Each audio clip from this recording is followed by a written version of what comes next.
It's the week of weeks preceding the night of nights. The tension mounts. Will quiz show thrash Ed Wood? Will Pulp Fiction beat out 4 weddings and a funeral? Will Forrest Gump sneak up behind Little Women and pull its pants down? Will Lion King put a fish in Nell's locker and dangle loogies on Priscilla, Queen of the Desert? Will Maverick do a titty twister? We'll tell you tonight on the MST3K Little Gold Statue Preview Special. It's the MST3K Little Gold Statue Preview Special with your hosts, Tom Servo and Crow T. Robot. Welcome to the MST3K Little Gold Statue Preview Special, the show where we tell you what to think and you accept it at face value with no backtalk. That's Tom. Hi. I'm Crow, and later we'll be going to our own Gypsy for live interviews. And we've got a special in-studio guest, Ed Asner. Yeah, definitely not Mike Nelson playing Ed Asner. Folks, you haven't seen any of the thousands of movies nominated for Oscars this year, and yet you need to have opinions. So use ours. Well, we better get going, because we haven't seen any of these movies either. Nope, not a frame. Fortunately, we do have these nifty promo tapes. In fact, they give them away for free. You can tape over them if you want to. Of course, this year Hollywood's all abuzz about makeup. Yes, makeup's back. Well, how can you make a picture where people portray other people without employing makeup? This year's big makeup story is Mary Shelley's Frankenstein. Let's take a look at the horrifying makeup. Will you marry me, Victor?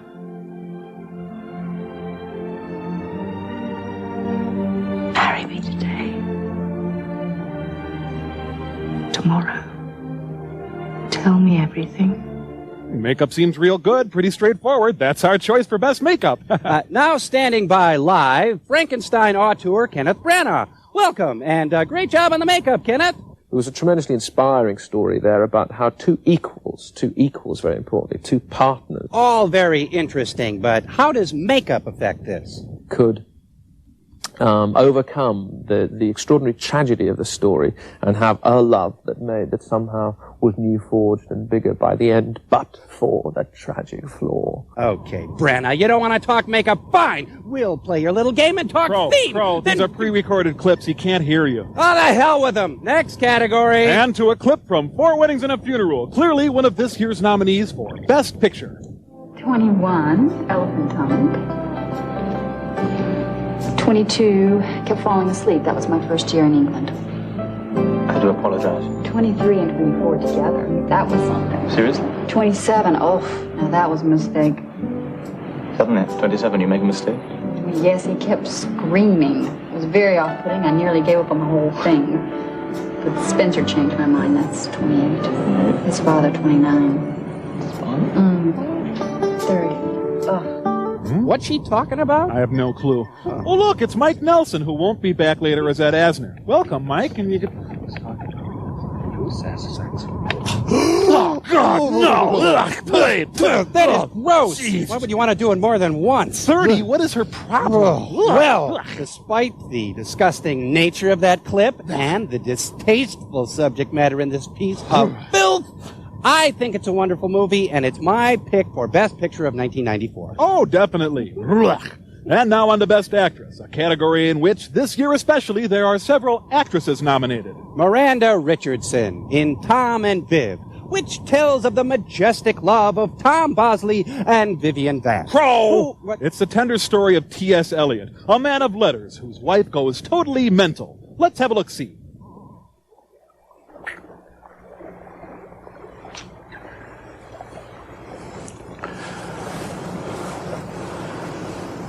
I never want to see the States again. I want to live in Europe and write poetry. I love you. Man, you toss a jitterbug up against them reeds, let her set for a minute, give her a twitch, and pow! Woo. Topwater Yeah. bass fishing at its finest, eh? Yeah, and it looks like great fishing and a dandy performance, so that's our pick for Best Actress. You know, it kind of reminds me of Deliverance with the water and all, you know? Oh, yeah, I can see that. Boy, I like that movie a lot. You know what else I liked a lot was Thunderbolt and Lightfoot. Came out about the same time. Yeah, you're right. So did Harry and Tonto. Boy, that's a great movie. Oh, yeah, that's... Well, let's zip over to Best Director. Always a tough category. And we've decided to base it on looks this year. Yeah, you got Woody Allen. I don't think of him as conventionally handsome. Christian Krzyzewski. I have no idea what he looks like. Got a clip of Robert Zemeckis, supposed to have directed Forrest Gump. Can you roll that, Cambot? He's sort of everyman. I can't say he makes an impression on me one way or another. I'm left with a blank. Well, we got Quentin Tartikoff, too. You want to see that? Yeah, sure. Oh, my God. Well, it should come as no surprise that neither Tom nor I are prepared to give that guy the coveted Best Director nod. But we've been toying with you. We've known our pick all along. Let's take a look at our final nominee. Yes, Director of Quiz Show. The numptious, scrumptious, yump-dilly-umptious Robert Redford. Our runaway choice for Best Director. Let's take a look at this trophy of a man as he directs. Now, let me explain something. Oh, explain anything to me, Robert Redford, but I won't be able to listen. I'll be dazzled by your weathered features and your gorgeous, leathery Sundance ass. I can't not watch Robert Redford direct. Oh, go on, he seems to be saying. I'm not that good looking. Well, yes, you are, Mr. Redford, and you're our unanimous choice for Best Director. We'll be right back. What a beautiful, beautiful man. Oh, yes. I met him once. No. Oh, yeah. He said, get out of the way. No.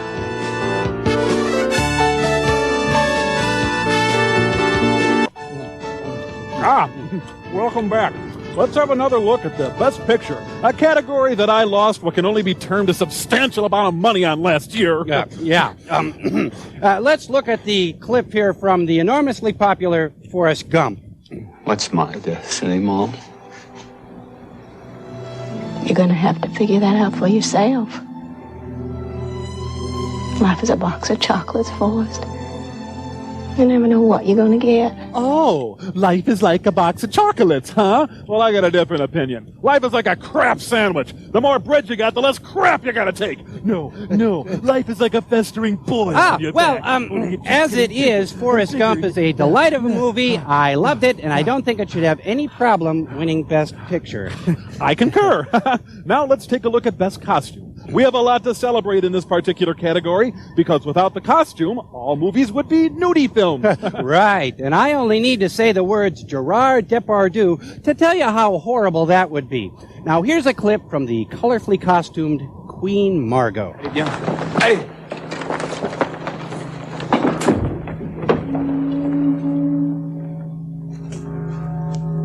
J'ai voulu la paix, mère. La paix pour les royaumes. La paix pour mes enfants. That was one of the Frenchest things I think I've ever seen. Yeah, real foreigny. And that collar. Boy, that was a gratuitous grab at Oscar glory. Still, I think it should win. Oh, yeah, me too. But let's take a look at fellow nominee Priscilla, Queen of the Desert.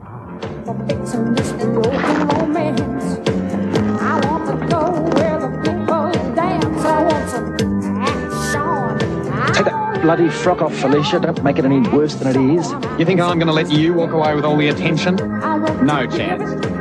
Come on, girls. Let's go shopping. Well, I think this baby just blew that little Frenchy political thriller out of the water, eh? Yep, look great. Looks like a film that would appeal to your average gay Joe. I think it should win. Yeah, me too. Looks good. Hey, you know what else is really great is Honeysuckle Rose with Willie Nelson, remember? Oh, yeah. Just a lot of good music. Made me feel great. Oh, yeah, that's worth the rent. You know, I'm a sucker for films of that era, so I really like Lady Hawk with Rutger Hauer. Oh, yeah, that's really good. I guess we could talk about this all day, but now it's time to go into the field and meet the stars with our reporter, Gypsy. Thank you, Mike. Mike definitely will not be back later. However, Ed Asner will. Hello? Hello, Gypsy. What do you want? Where are you, and what Hollywood star do you have with you today? I'm in my room, and I'm alone. Well, I expect there'll be some stars stopping by there any time. No, and I would consider that very unusual if it did happen. Oh. Hello? Hello? What? What? I thought you said something. Nope. My Pop-Tarts are up. Goodbye. Oh, boy, that Gypsy, she really makes it come alive for you, doesn't she, Tom? I can feel the pulse of Hollywood. Well, now it's time to move along to the very important Best Song category. Yeah, because without hit songs, movies would be nothing more than freestanding pieces of entertainment that aren't cross-marketed by multinational parent companies. Let's take a look at Elton John's smash hit from The Lion King, Can You Feel the Love Tonight?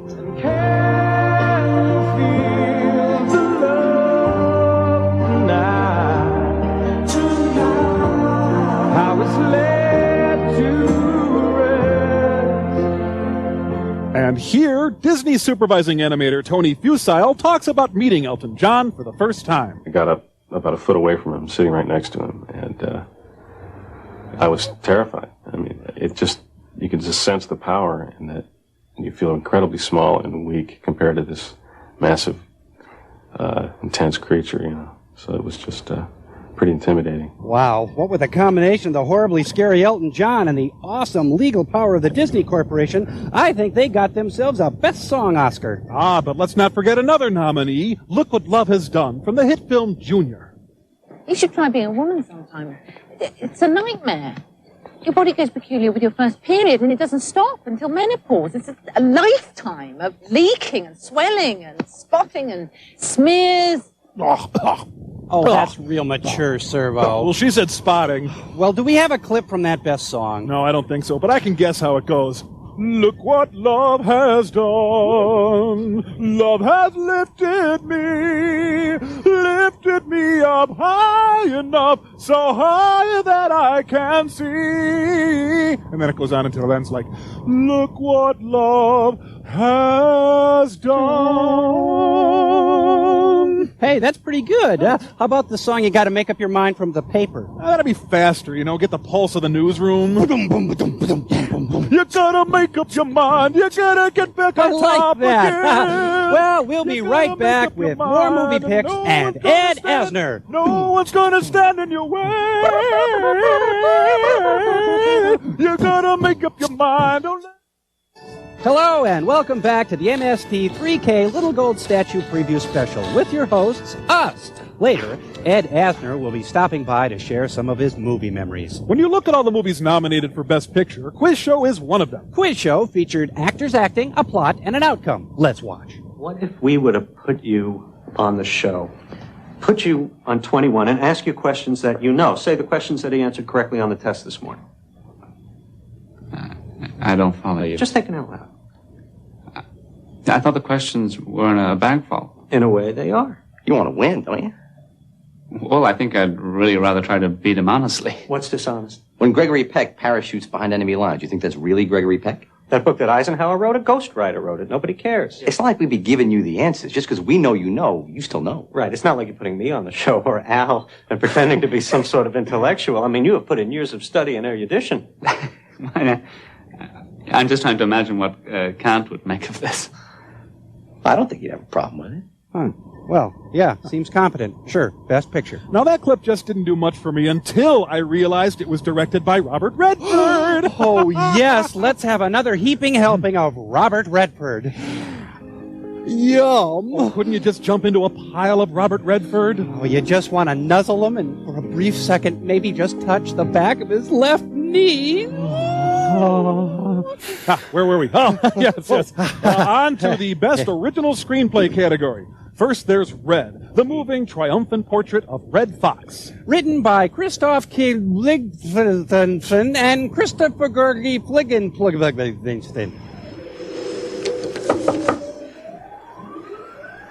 Excusez-moi, la porte était ouverte. Je suis désolée, je pense que j'ai écrasé votre chien. So based on this, people would go and see this film? Yeah, see, this is one of those important films, which means it's boring and you see it in a theater full of people with B.O. and you pretend that you get it. Well, then hold your cards, ladies. We have a winner. Yep. This movie will march away with the Best Original Screenplay honors. Also nominated is Heavenly Creatures, the story of two New Zealand schoolgirls and their intense Laverne and Shirley-like relationship. Oh, don't cry, Gina. Oh, Gina, please don't cry. We're not going to be separated. We're not. They can't make us. They can't. They can't. They're not.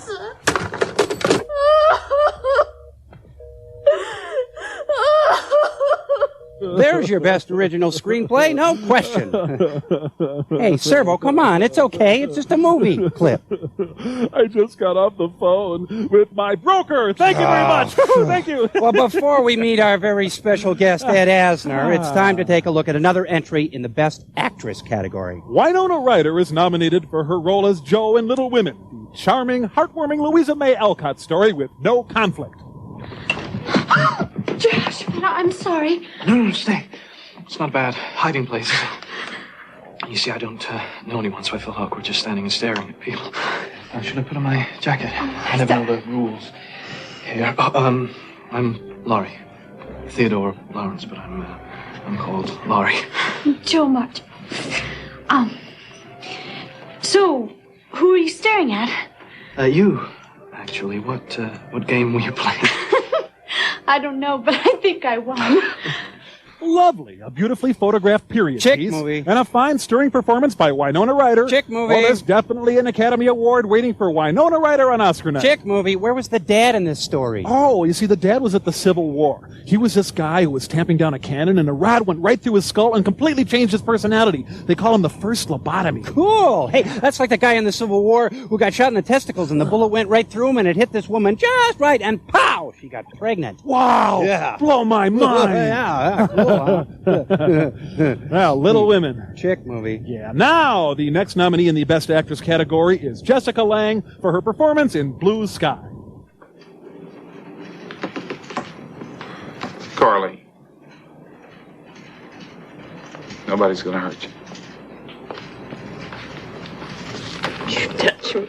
Don't you touch me. I wouldn't let anybody hurt you. I can see it.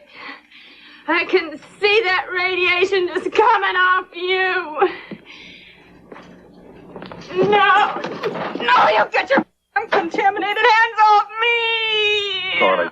Well, she's mental, too. Another mental lady. There's a mental lady in Tom and Viv. And don't forget the mental girls and heavenly creatures. Oh, this is Hollywood's Year of the Mental Woman. We salute you, mental women of Hollywood. And we'll be right back with Ed Asner.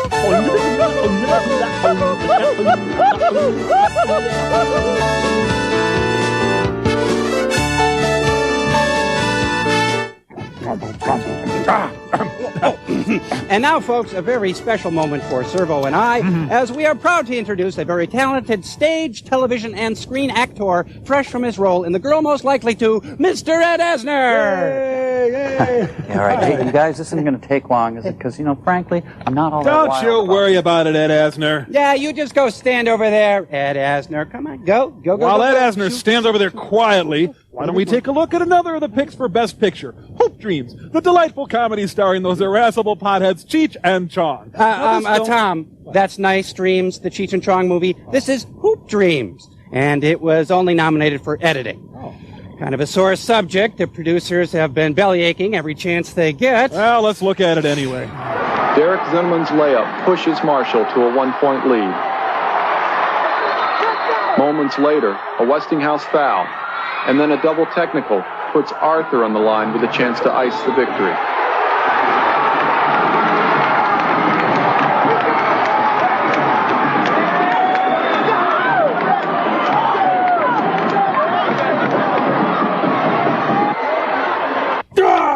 What happens? Oh, well, it wasn't nominated, so let's take a look at someone who didn't fail. Nominee for Best Actor, Mr. John Travolta. Well, this is the best cast I've ever worked with. I mean, so, it's an honor to work with terrific actors. Oh, is that so, mister? Well, why not just walk up to Gabe Kaplan, and when you're good and ready, just go right ahead and spit in his face, because that's exactly what you're doing when you say things like that. Tom, Kind of a man? Calm down. He didn't mean it. And now for some Oscar trivia. Did you know that for the very first year in Oscar history, Pulp Fiction was nominated along with 4 other nominees that have never been nominated before? Wow. Pulp Fiction is our last nominee in this astounding category, so let's just see what all the fuss is about. Don't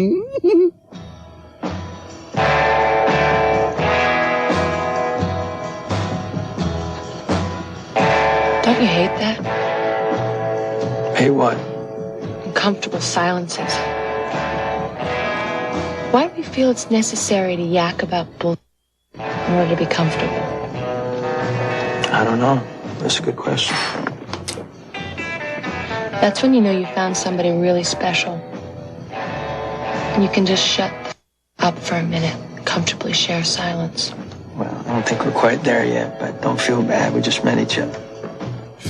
Well, maybe if she wasn't such a potty mouth, she'd have an easier time on her dates. Yeah, the way I understand it is you find that throughout the picture. The kind of filth and moral decay that it promotes make it one of the best movies of this or any year. That's right. It's a hideous, repulsive, drug-laced, intensely violent ride for the whole family. Yes, there's bullets tearing virgin flesh, needles plunging into tender veins, men hideously violating other men. So bring Grandma and enjoy. I think it's the best picture of the year. Absolutely. Now, that's all the time we have. We want to thank our special guest, Ed Asner. What? That's it? What the heck was this all about Hey, anyway? look at Asner. We couldn't use you. Get used to it, pal. Yeah, you're a pro. Suck it up, buddy. Get out of here. Well, we hope we've helped you out. Thanks for watching and have fun at the Academy Awards. The night the stars salute themselves. Good night, everybody. Good night. You gonna finish your cream cracker? Yeah.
Forgot to mention that Shawshank Redemption was nominated for Best Picture, too. It's the story of a Shawshank that gets redeemed, and it's really good, and we think it'll win. Goodbye.